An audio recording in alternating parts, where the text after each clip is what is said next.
신약 성경을 하라고 그러셔가지고 신약 성경을 어디서부터 어디까지 전해야 될까 생각하니까 뭐 한이 없잖아요. 끝이 없고. 그래가지고 고민 몇 번씩 강의안을 갖다가 이것을 하면은 하여튼 너무 그랬어요. 그래가지고 몇 번씩 고치다가 이제 최종적으로 어제 제가 서울 갔다 왔습니다. 갔다 왔는데 어제 새벽에 마무리를 했어요. 그래가지고 지금 한 장이 나왔는데 그냥 다 아시는 내용이니까 설명을 해드리겠습니다. 신약 성경인데 이렇게 신구약 중간사가 지금 나와 있잖아요.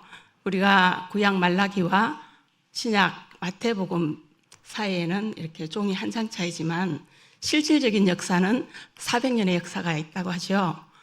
그런데 이 400년의 역사를 갖다가 우리는 신구약 중간사라고 합니다. 근데 그게 성경에 안 나와 있기 때문에 잘 모르고 지나가는데 신약 성경을 이해하려면 신구약 중간사를 반드시 알아야 됩니다. 그렇기 때문에 제가 잠깐 위에 신약 성경 위에다가 잠깐 넣었습니다. 숨이 차.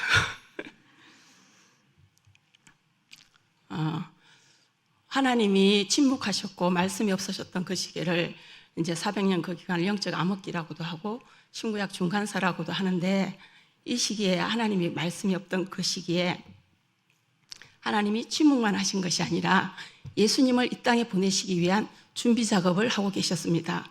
첫 번째는 구약 성경이 히브리어로 기록이 되어 있죠. 그건 다 알고 있는데 그게 헬라어로 번역이 됨으로써 성경의 세계화가 이루어집니다.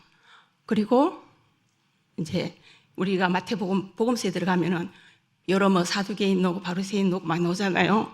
근데 그 유대교 분파들이 생겨나는 것이 신구약 중간 시대입니다. 지금 많이 떨려요.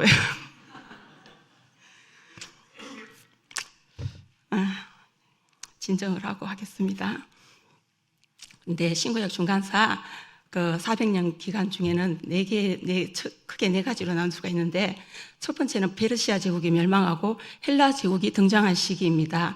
제국의 변동이 있었는데 우리가 구약에서 배웠던 것처럼 아수르는 북왕국 이스라엘을 멸망시켰고 바벨론은 남유다를 멸망시켰잖아요. 근데 그 아수르는 바벨론한테 망하고 바벨론은 바사 제국, 우리가 알고 있는 페르시아한테 망하게 됩니다. 근데 그 페르시아는 헬라한테 망하고 헬라는 또 로마한테 망하는데 우리가 성경에서 보면은 그 맨 마지막 성경이 뭐죠? 구약의 말라기의 배경이 페르시아 제국이잖아요.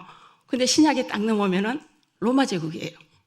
헬라 제국이 통째로 빠져 있는데 그 헬라 제국이 400년의 역사 중에서 약 260년간의 기록이 있다고 합니다. 그러면은 그걸 안다는 것이 굉장히 중요해요. 그래서 그 헬라 제국의 헬라 제국이 등장한 시기가 첫 번째, 신구약 중간사의 첫 번째 분류가 되겠고 두 번째는 헬라 제국의 유대 통치 전반기입니다. 헬라 제국은 누가 세웠는지 알죠?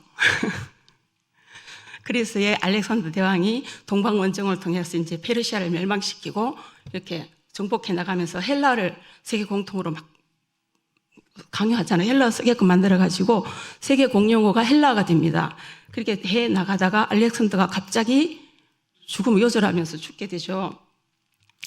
요절함으로써 이 헬라 제국이 4개로 자기 장수들에 의해서 4개로 나뉘어졌다가 다시 2개만 남게 되는데 그게 뭐냐면은 이집트에 있는 이집트 헬라 제국과 시리아에 있는 시리아 헬라 제국입니다. 이집트에 있는 헬라 제국을 우리가 포톨레미 왕조라고 그러고 시리아에 있는 헬라 제국을 셀루쿠스 왕조라고 합니다. 근데 첫 번째 이번에 보면은 이집트 헬라 제국의 포톨레미 왕조는 유대인들한테 굉장히 관대한 정책을 폈습니다. 122년 동안 통치를 했는데 이때 포톨레미 2세는 또 모세오경을 헬라로 번역합니다. 우리가 잘 아는 그 70연역이 그때 번역이 되지요. 그래서 성경이 세계화가 이루어집니다. 이방인들도 성경을 읽을 수가 있게 되었습니다. 세 번째는 헬라 제국의 유대 통치 후반기입니다. 후반기는 시리아 헬라 제국의 셀루코스 왕조인데 유대인들이 살고 있는 이 팔레스타인 땅은 이집트와 시리아의 중간에 껴가 있어가지고 항상 분쟁이 일어나는 지역이었습니다. 그렇기 때문에 여기 사는 백성들은 굉장히 삶이 고달팠어요. 근데 이 시리아 헬라 제국이 이집트 헬라 제국을 물리치고 유대를 자기 나라로 통합을 하게 됩니다. 그런데 처음 한 3년 동안은 유대인들에게 굉장히 호의적으로 잘해줬는데 나중에 이제 로마라는 나라가 등장을 해요. 그 로마와 싸움을 했는데 져가지고 막대한 전쟁 배상금을 물어주게 생기니까 식민지 국가들한테 세금을 막 걷어들이는데 이 예루살렘 교회 성전에 있는 헌금도 탈취하고 특히나 그 안티쿠오스 4세는 굉장히 폭군인데 이 사람은 그냥 너무너무 헬라를 강조를 시키고 할례도 금지시키고 그다음에 율법도 못 지키게 하고 안식일도 못 지키게 하고 예루살렘 성전을 갖다 모두 가면서 그 속에 제우스 신전을 세우고 거기 절하게 만들고 그다음에 제사장들을 죽이고 굉장히 학대를 합니다. 그렇게 했을 때 마카비 혁명이 일어나는데 이 마카비는 제사장 가문에 마따디아라는 사람이 있어요. 거기 아들 5명하고 이제 경건한 유대인들의 무리를 그 하시딤이라고 하는 세력들이 있거든요. 그 사람들하고 합쳐가지고 이제 저항을 하게 돼요. 전쟁을 일으키는데 수적으로 열세지만 이 유대인들이 유다 마카비, 마따디아의 셋째 아들이 유다예요. 유다 마카비는 별명인데 유다 마카비가 전쟁을 게릴라전으로 이끌어가면서 승리하게 됩니다. 그 유대 땅에 있는 시리아 그 셀루쿠스 왕조 그 군대들을 다 몰아냅니다. 그리고 예루살렘 성전을 회복하고 성전을 깨끗이 청결하게 하고 하나님 앞에 봉헌하게 되는데 그 절기가 수전절, 성경에 나오죠. 예루살렘에 수전절이 이르니 때는 겨울이라 하는 그 말씀이 요한복음 10장인가 있어요. 그 수전절이 노는데 언제냐면 BC 164년도 12월 25일. 지금도 이스라엘 사람들 12월 25일에 한우카라는 명절로 지키고 있습니다. 그 성경에 나오는 절기이고 그래가지고 이제 왕조가 생겨요. 식민지였는데 이제 독립을 해서 마카비의 두 번째, 마카비가 아니라 마따디아의 둘째 아들 시몬에 의해서 왕조가 생기는데 하스몬 왕조라고 합니다. 시몬의 왕조라는 뜻으로 하스몬 왕조가 80년 동안 유지가 됩니다. 그런데 이 하스몬 왕조는 제사장 가문이기 때문에 왕을 할 수가 없는데 왕을 겸하게 되니까 여기에 반발하는 사람들도 생기잖아요. 그러니까 여기에서 분파가 생겨나요. 그 귀족 세력들, 성전을 중심으로 있는 그 귀족 세력들은 사두개, 우리가 성경에 나오는 사두개파들, 그 다음에 율법주의자라고 하는 바리새파들은 회당을 중심으로 모이고, 그다음에 에세네파는 경건생활, 동굴로 들어가서 아이고 다 싫다, 성경이나 연구하자 하면서 율법을 지키고 성경을 연구하면서 들어가 있는 그 쿰난 공동체라고 하는데 그 에세네파가 생기고, 나중에 로마가 이제 다스리게 되면서 열심당이라고 하는 셀로 땅까지 출현하게 됩니다. 그때 3번에 놓는 헬라 제국 유다 통치 후반기에 이렇게 유다의 분파들이 생기게 됩니다. 네 번째는 헬라 제국이 멸망하고 로마 제국이 등장하는 시기입니다. 로마는 우리가 많이 들어봐서 알죠. 근데 이 하스몬 왕조가 이렇게 좀 독립이 됐으면 사이좋게 이렇게 정권도 물려주고 했으면 되는데 이 왕권을 놓고 서로 내분이 일어남으로써 로마의 식민지가 되는 빌미를 제공함으로써 로마 식민지가 되고 맙니다. 그렇게 해가지고 로마의 그 당시에 협조적이었던 헤롯 가문을 등장시켜서 헤롯으로 하여금 유대 땅을 다스리게 합니다. 그렇게 되면 이제 이 하스몬 왕조는 왕권은 빼앗기고 대제사장직만 가지고 있게 되는데 이 대제사장직을 사기 위해서 돈을 주고 제사장이 되고 그렇게 생기게 되는 것입니다. 거기에서 좀 안 되겠죠, 그러면은. 근데 그렇게 되었습니다. 우리가 구약 말라기의 주제가 오실 그리스도에 대해서 말씀했다고 했잖아요. 근데 그 오실 그리스도라고 했듯이 하나님은 이 400년 동안 침묵하신 것이 아니라 모든 것을 준비하고 계셨습니다. 예수님이 오실 길을 준비하셨는데, 첫 번째는 언어를 헬라어로 성경을 번역하게 하셔서 성경이 세계화가 이루어지게 하시고, 또 로마는 도로를 정비했잖아요. 모든 길은 로마로 통한다라고 했던 것처럼 그 도로를 통해서 헬라어로 번역된 하나님의 그 말씀이 힘있게 빠르게 확산될 수 있는 길을 마련하셨습니다. 그게 이제 신구약 중간사 그냥 이렇게 대략적으로 간단하게 말씀드렸습니다. 신약 성경의 구조에 대해서 말씀드리겠습니다.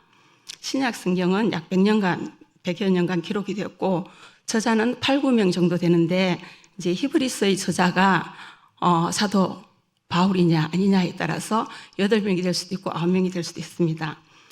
신약 성경은 크게는 역사서와 서신서로 나눌 수 있고, 또 세분하면은 복음서, 역사서, 서신서, 예언서로 나눌 수가 있습니다. 복음서에는 마태, 마가, 누가, 요한복음이 들어가고, 역사서는 사도행전이 되겠죠. 서신서는 바울 서신이 있고 공동 서신이 있는데, 바울 서신 13권은 로마서에부터 이렇게 차례대로 쭉 가가지고 빌레몬서까지 13권이고, 공동 서신은 히브리서부터 유다서까지, 그리고 요한계시록은 예언서로 분류가 됩니다. 기록 순서가 나와 있는데요.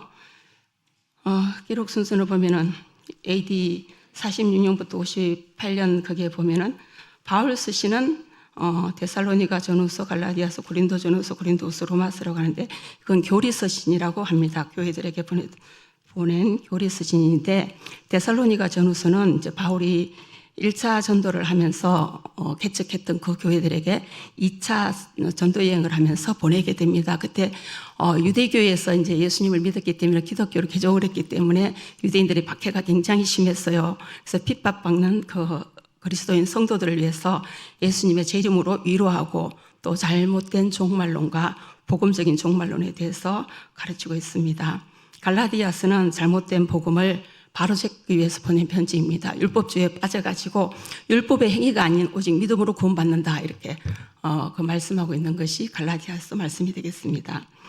그리고 고린도 전후서는 고린도 교회의 그런 내분, 신앙적인 문제, 그리고 해결 방안, 이런 것들을 설명하고 있고, 후서에서는 고난 중에서도 위로하신 하나님에 대해서 설명하고 있죠.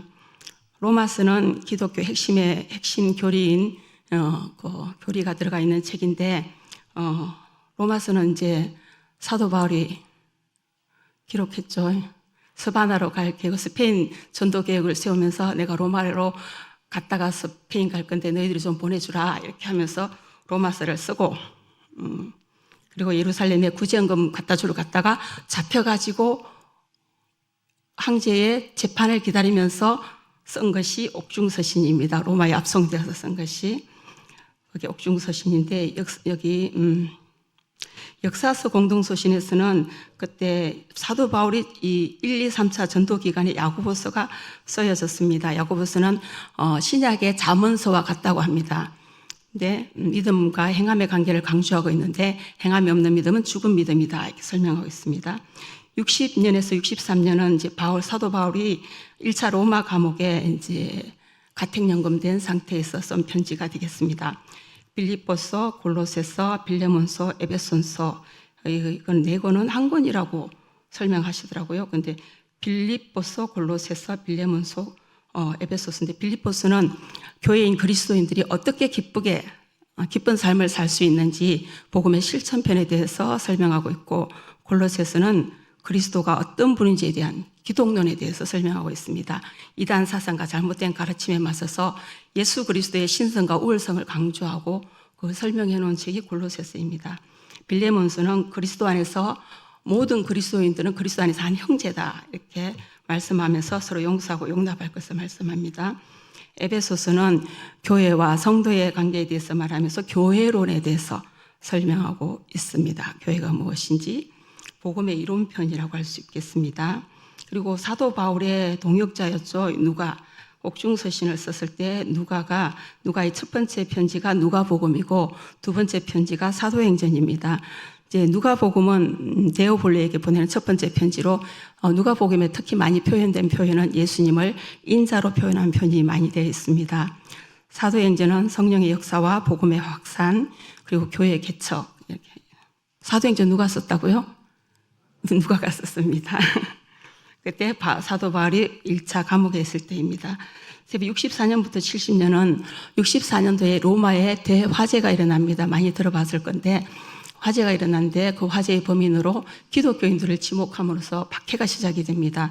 네로 황제의 엄청난 박해로 이제 일어나는 그 시기에 쓰여진 책이 64년부터 70년도에 쓰여진 성경이라고 보면 되겠습니다. 디모데전서와 디도서는 사도 바울이 잠깐 가택연금에서 풀려나가지고 4차 전도 여행을 했을 때 쓴 책인데 디모데전서는 에베소 교회 목회자 디모데에게 쓴 편지이고 디도서는 그레데스의 목회자 디도에게 쓴 목회 서신이 되겠습니다. 그리고 디모데후서는 사도 바울이 이제 2차로 투옥이 되어가지고 순교 직전에 쓴 마지막 편지입니다. 그리고 역사서 공동서신에서는 마가복음, 마태복음, 히브리서, 베드로, 전후서, 유다서가 있는데 이제 마가복음은 복음서 중에서는 가장 먼저 쓰여진 책입니다. 그리고 로마인들을 대상으로 기록이 되었다고 합니다. 마태복음은 유대인을 대상으로 기록이 되었고 예수 그리스도가 예언된 메시아 왕이다 이렇게 설명하고 있습니다. 히브리서는 예수 그리스도의 위대하심, 구약의 모든 제사 제도가 그리스도를 통해서 완성된 것을 말씀하고 있습니다.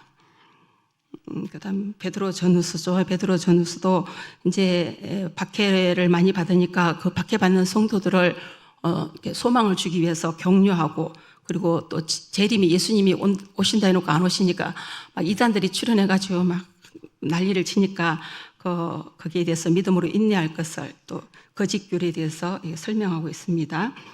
그 다음에 유다서는 예수님의 동생 유다가 쓴 편지인데 교회에 침투한 거짓 교사들의 가르침에 맞서서 믿음으로 승리하고 성장할 것을 권면하는 내용입니다.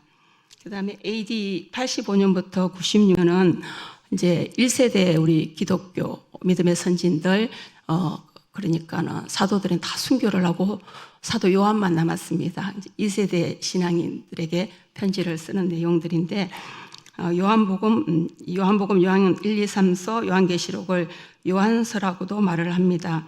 요한복음과 요한 1, 2, 3서는 이제 요한이 마지막으로 머물렀던 그 에베소에서 썼다고 기록했다고 기록이 되어 있어요. 그리고 요한계시록은 밤모섬에 유배되었을 때 그때 도미티안 황제가 굉장히 박해를 심하게 했잖아요. 황제를 신격화하고 황제를 숭배하도록 만들었기 때문에 예수님을 자기 주로 고백하면은 다 죽는 거예요. 그때 요한이 밤모섬에 유배돼 가지고 요한계시록을 기록하는데 예수님께 받은 계시를 기록한 책입니다. 하나님의 나라와 재림 예수에 대해서 기록하고 있죠. 빨리 하면 좋죠.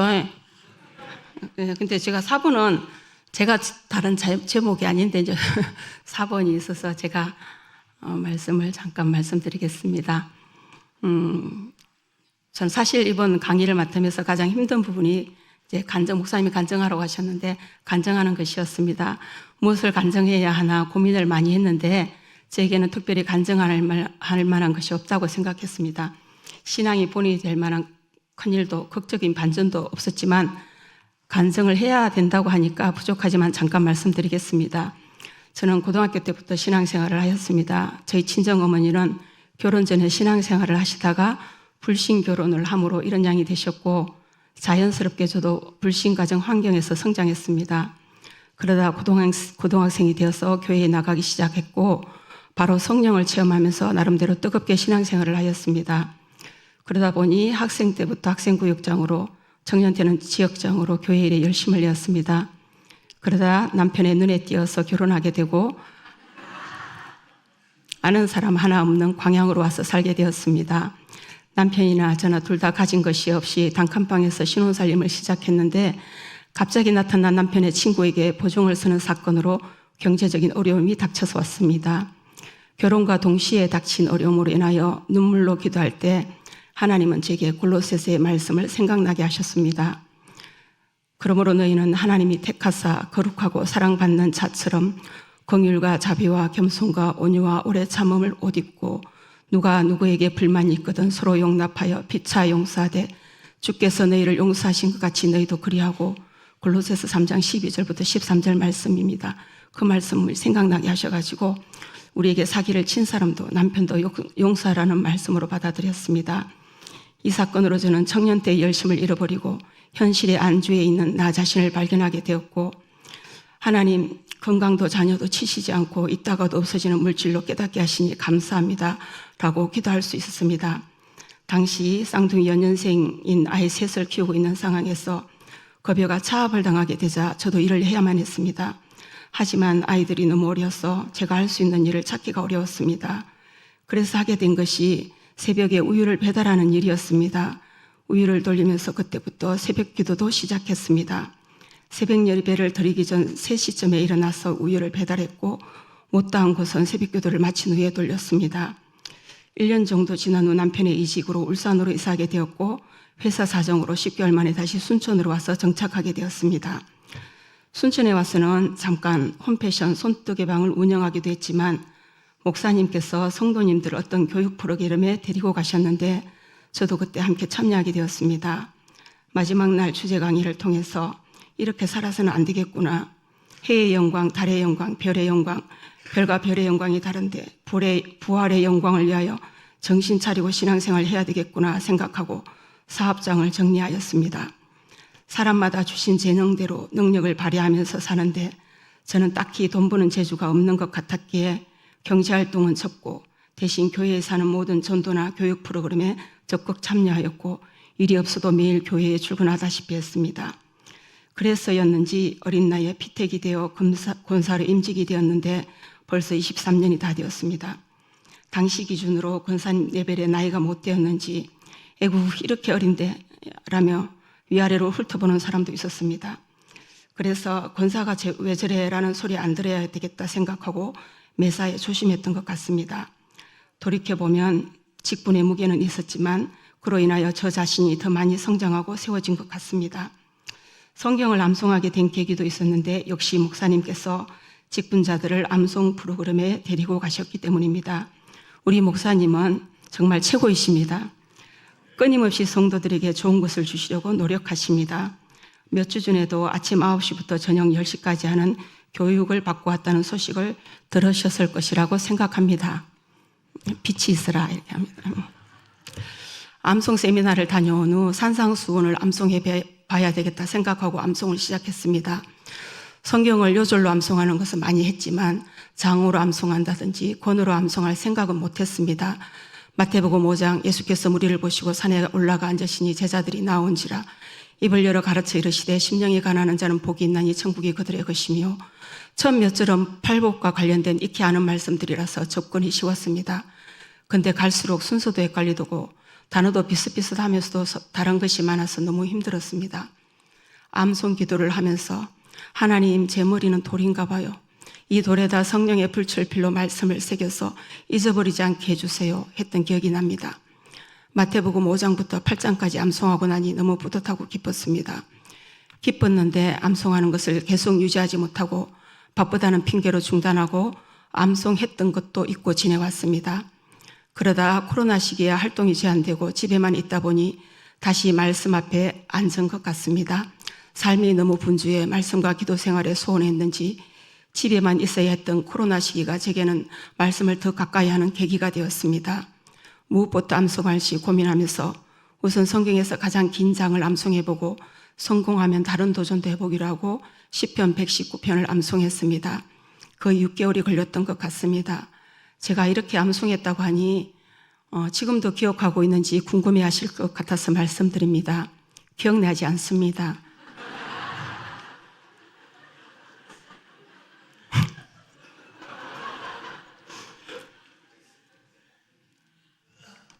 늘 새롭습니다. 그렇지만 날마다 암송하는 은혜로 감사할 뿐입니다.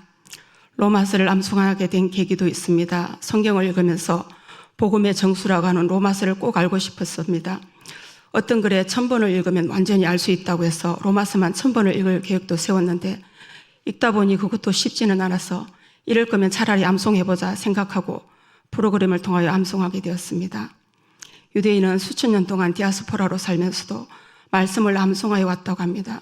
성경의 유대인들은 하나님의 말씀을 맡았음이라 하셨듯이 유대인들은 성인식을 하기 전에 전체 토라의 말씀인 모세의 오경을 우리가 구구단을 외우는 것처럼 줄줄줄 외우게 한다고 합니다. 구구단을 처음 외울 때는 힘이 들지만 한번 외워두면 평생 편리하게 사용하는 것처럼 어릴 때 암송해 둔 하나님의 말씀이 성인이 된 후에 부모의 간섭이 없어도 거친 세상을 홀로 살아갈 능력이 되기 때문이라고 합니다. 역시 말씀은 어릴 때 암송해야 되는 것 같습니다. 제게 만약 자녀들을 다시 양육할 기회가 주어진다면 말씀 암송을 부지런히 시킬 것 같습니다. 성인이 된 후 암송은 어렵고 또 잘 잊어버리는 것 같습니다. 그렇다고 안 하면 안 된다고 생각합니다.